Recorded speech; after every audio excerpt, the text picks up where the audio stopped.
పక్కా కంపదరికి తీసుకుంటాం సార్. ఏమన్నది అదే ఇటు కాదు అటేసి పోయేది. అటంటి గొడ్లు ఇటే కొండకి రాలేవు. ఇటు కొండ పక్కన చెట్లు అందరికి కంపేసుకుంటాం అంటాం గొడ్లు రాదు. కాబట్టి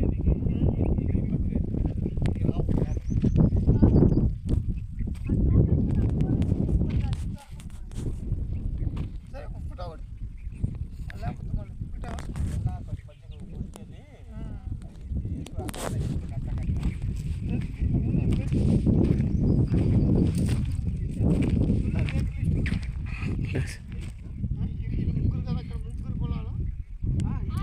మూడు సార్.